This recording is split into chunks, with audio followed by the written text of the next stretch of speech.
ஸ்டேஷனில் வச்சு அவனை வச்சு நிறைய விசாரணைகள் நடந்துக்கிட்டு இருக்கு. அந்த பேப்பரை வந்து அந்த சிஐடி ஆஃபீஸர் அவர் வந்து எடுத்திருக்காரு. எப்படி அப்படின்னா,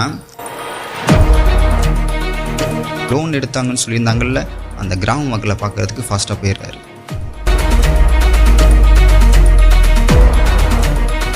அதோட தான் அவர் வந்து அந்த போலீஸ் ஆஃபீஸர்கிட்ட வந்து அந்த குற்றவாளியை ஃபாலோ பண்ணுங்க அப்படின்னு சொன்ன மாதிரியும்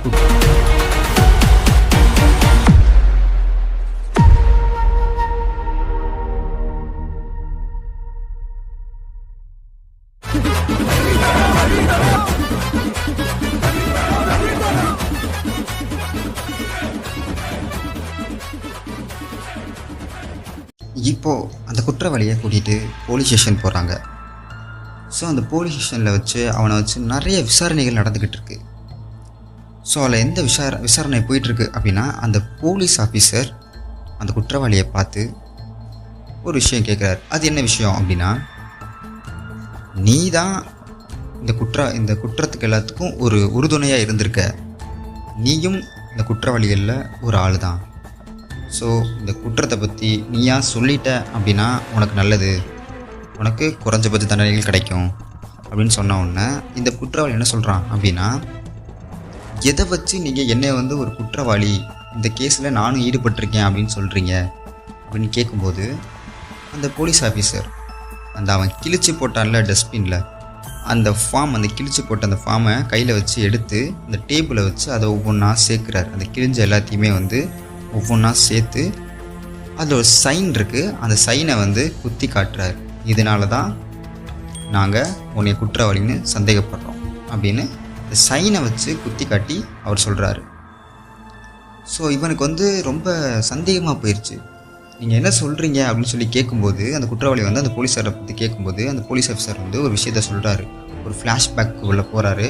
அது என்ன ஃப்ளாஷ்பேக் அப்படின்னா, இவன் அந்த பேங்க்கில் இருந்து கிழிச்சு போட்டான்ல, அந்த பேப்பரை வந்து அந்த சிஐடி ஆஃபீஸர் அவர் வந்து எடுத்திருக்காரு. எப்படி அப்படின்னா, அவர் சொல்கிறாருல, அந்த பார்ட் 2ல் நம்ம பார்த்தோம், அவர் சொல்கிறாருல, இந்த மாதிரி நீ போய் அவங்ககிட்ட போய் ஹெல்ப் கேளு, அவன் அவனுக்கு ஹெல்ப் பண்ணுவான் அப்படின்னு சொல்லி அவர் வந்து அனுப்பி வைக்கிறாரு. இதான் அந்த ஹிண்ட்டே, அவர் கொடுத்த ஹிண்ட் வந்து இதுதான். இந்த மாதிரி இந்த குற்றவாளிகிட்ட போய் ஹெல்ப் கேளு, அவன் கண்டிப்பாக ஹெல்ப் பண்ணுவான், அதுக்கப்புறம் பண்ண வேண்டியதை நான் பார்த்துக்கிறேன் அப்படின்றத அந்த போலீஸ் ஆஃபீஸர்கிட்ட ஒரு ஹிண்ட்டாக வந்து இவர் கொடுக்குறாரு. இந்த சிஐடி வந்து அந்த போலீஸ் ஆஃபீஸர்கிட்ட கொடுக்குறாரு. ஸோ அதனால தான் வந்து அவர் வந்து இந்த குற்றவாளிகிட்ட வந்து ஹெல்ப் கேட்குறாங்க. இந்த குற்றவாளியும் வந்து ஹெல்ப் பண்ணுறான். அப்போ தான் வந்து அந்த பேங்க்குள்ளே போய் அந்த 10 ஃபார்ம்ஸை பார்த்து ஷாக் ஆகுறான். ஷாக் ஆனவுடனே அது எல்லாத்தையுமே கிழித்து மேனேஜருடைய டஸ்ட்பின்குள்ளே போட்டு வர்றான். ஸோ இதுதான் வந்து பார்ட் 2ல் பார்த்தோம்.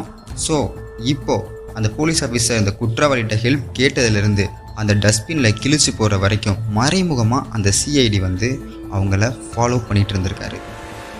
ஸோ அதனால் இவன் அந்த டஸ்ட்பினில் கிழிச்சு போகிற அந்த சிறு துண்டுகளை அந்த சிஐடி வந்து நோட் பண்ணியிருக்காரு. இவங்க எல்லோரும் போன உடனே அந்த கிழிச்சு போட்ட அந்த தாள்களை எடுத்து அவர் சேர்த்து வச்சு பார்த்து அவருக்கு ஒரு ஐடியா ஒன்று வருது. என்ன பண்ணுறாரு அப்படின்னா, அந்த சிஐடி ஆஃபீஸர் என்ன பண்ணுறாரு அப்படின்னா, ஸ்ட்ரெயிட்டாக அந்த கிராம மக்கள், அந்த லோன் எடுத்தாங்கன்னு சொல்லியிருந்தாங்கல்ல, அந்த கிராம மக்களை பார்க்குறதுக்கு ஃபாஸ்ட்டாக போயிடுறாரு. அங்கே போய் இதில் இருக்கிற சைன் வந்து உங்களோடதா அப்படின்னு சொல்லி கேட்குறாரு. அவங்களும் ஆமாம் சார் எங்களோட தான் அப்படின்னு கேட்டவுடனே, அதுக்கப்புறம் அந்த கார்டியன் சைன்னு போடுவாங்கல்ல, அந்த லோன் வாங்கினா கார்டியன் சைன்னு போடுவாங்க, அந்த கார்டியன் சைனும் உங்களோடதான்னு சொல்லி ஒரு 4-5 பேர்கள் வாசிக்கிறாங்க. அந்த சைனில் இருக்கிற பேர்களை வந்து அவர் பார்த்து அந்த சிஐடி ஆஃபீஸர் வாசிக்கிறாரு. முருகன், காளியப்பன் அப்படின்னு சொல்லி வாசிக்கிறாரு. அப்போ அந்த கிராம மக்களில் ஒரு ஆள் வந்து என்னோட ஹஸ்பண்ட் தான், என்னோட அண்ணன் தான், என்னோட தம்பி தான் அப்படின்ற மாதிரி ஒவ்வொருத்தங்களாம் சொல்கிறாங்க.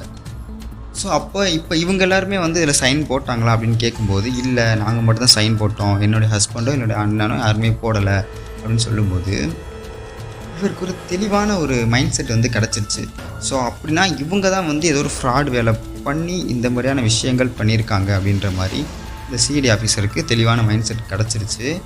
ஸோ அதோடு தான் அவர் வந்து அந்த போலீஸ் ஆஃபீஸர்கிட்ட வந்து அந்த குற்றவாளியை ஃபாலோ பண்ணுங்க அப்படின்னு சொன்ன மாதிரியும், குற்றவாளி நைட் நேரம் போய் அந்த டஸ்ட்பினில் இருக்கிற அந்த தாள்களை பார்க்குற மாதிரியும், அதோட இவங்க எல்லாருமே கன் ஃபைட்டோடு வந்து அவனை வந்து பிடிச்சிட்டு வர மாதிரியும் வந்து பார்ட் 2ல் இருந்துச்சு. ஸோ இது எல்லாத்தையுமே வந்து குற்றவாளிகிட்ட அந்த போலீஸ் ஆஃபீஸர் டீட்டெயிலாக சொல்கிறாரு.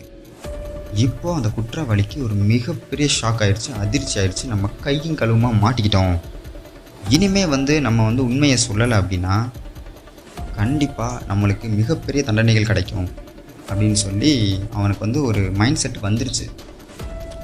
இப்போ என்ன பண்ணுறான் அப்படின்னா, சரி உண்மையை சொல்லிடுவோம் அப்படின்னு சொல்லிட்டு அவன் முன் வர்றான். அப்போ வந்து அவரும் கேட்குறாரு, போலீஸ் ஆஃபீஸரும் கேட்குறாரு, நீ அவ்வளோதான், நீ வந்து மாட்டிக்கிட்ட, உன்னை வந்து கையும் களவுமா நாங்கள் பிடிச்சிருக்கோம், இதுக்கப்புறமும் நீ உண்மை சொல்லலை அப்படின்னா அவங்களுக்கு நாங்கள் பிடிச்சிட்டு அவங்களுக்கு கிடைக்க வேண்டிய தண்டனையை விட 100 மடங்கு உனக்கு அதிகமான தண்டனைகள் கிடைக்கும் அப்படின்னு சொல்லி அந்த போலீஸ் ஆஃபீஸர் வந்து அந்த குற்றவாளியை மிரட்டுறாரு.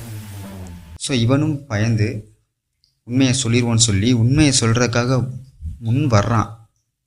அப்போது பெரிய ஃபயர் நடக்குது, உள்ளே பாம்ஸ் வெடிக்குது, ரொம்ப இதாக நடக்குது. என்ன ஆகுது அப்படின்னா ஒரு 9 பேர் வந்து மூஞ்சில் மாஸ்க்கை போட்டுட்டு பெரிய பெரிய கன்ஸோடு வந்து அவங்க வந்து அந்த போலீஸ் ஸ்டேஷனை வந்து தாக்குறாங்க. பெரிய கன்ஸை வச்சு அந்த போலீஸை தாக்குறாங்க. இவங்களும் வந்து அதை தாக்குறாங்க. ஸோ அந்த போலீஸ் ஆஃபீஸருக்கு மைண்டில் என்ன இருக்குது அப்படின்னா, அவங்க மேலே சின்ன கீரலும் பற்றக்கூடாது. ஏன் அப்படின்னா மக்களுடைய பணம் அவங்கக்கிட்ட இருக்குது, அவங்கள பிடிச்சா மட்டும்தான் மக்களுடைய பணத்தை அவங்க கைப்பற்ற முடியும். அவங்க இறந்துட்டாங்க அப்படின்னா மக்களுடைய பணமும் அவங்களும் சேர்ந்து இறந்துடும் அப்படின்ட்டு அந்த போலீஸ் ஆஃபீஸர் என்ன சொல்கிறாங்க அப்படின்னா, சுற்றி பக்கத்தில் இருக்கிற கார்லேயோ பில்டிங்லேயோ சுடுங்களே தவிர அவங்க மேலே எந்த சுடலும் பற்றாதீங்க அப்படின்ன மாதிரி அந்த போலீஸ் ஆஃபீஸர் கூட இருக்கிற போலீஸ் ஆஃபீஸருக்கு வந்து ஒரு அறிவிப்பு ஒன்று விடுறாரு. இவங்களும் அந்த மாதிரி வந்து சுடுறாங்க. இவங்க அந்த சைடில் அந்த மாஸ்க் மேன்ஸும் வந்து தாக்கிக்கிட்டு இருக்காங்க. ஸோ சடனாக பார்த்தா அந்த மாஸ்க் மேனில் இருக்கிற ஒரு ஆள் ஓடி வந்து அந்த குற்றவாளி மேலே கன் வச்சு அவனை வந்து பிடிச்சிடுறான். ஸோ இப்போது அட்டாக் பண்ணுற போலீஸ் ஆஃபீஸர் எல்லாமே அட்டாக் பண்ணாமல் சைலண்ட் ஆகிடுறாங்க. இவன் என்ன பண்ணுறான், அந்த மாஸ்க் மேன் என்ன பண்ணுறான்னா அந்த குற்றவாளியை கன் ஃபைட்டில் வச்சு மிரட்டுறான். கன் எல்லாத்தையுமே கீழே போடுங்க, இல்லைனா இவனை கண்டிப்பாக நாங்கள் சுட்டுருவோம் அப்படின்ற மாதிரி மிரட்டுறான். ஸோ இந்த போலீஸ் ஆஃபீஸருக்கு என்ன பண்ணுறது அப்படின்னே தெரியல. இவனை சுடவும் முடியாது, ஆனால் இவனை எப்படியா நம்ம காப்பாற்றினா மட்டும்தான் இவன் வாயிலேருந்து உண்மையை வர வச்சு இவங்க எல்லாரையுமே நம்ம பிடிக்க முடியும் அப்படின்னு சொல்லி ஒரு மனசில் தோணிகிட்டு இருக்கு. ஸோ இப்போது அவங்க எப்படி காப்பாற்றுறாங்க அப்படின்றது தான் ஒரு மிகப்பெரிய ஒரு திருப்புமுனையாக இருக்கும். ஸோ அவங்க எப்படி காப்பாற்றுறாங்க, என்ன பண்ணுறாங்க அப்படின்றத அடுத்த பாட்டில் நம்ம வந்து தெளிவாக பார்க்கலாம். ஸோ இந்த வீடியோ பிடிச்சிருந்துச்சுன்னா நம்ம சேனலை சப்ஸ்கிரைப் பண்ணிக்கோங்க, ஒரு லைக் பட்டனையும் போட்டுக்கோங்க, உங்களோட இன்ஸ்டாகிராம் ஐடியும் ஃபாலோ பண்ணிக்கோங்க.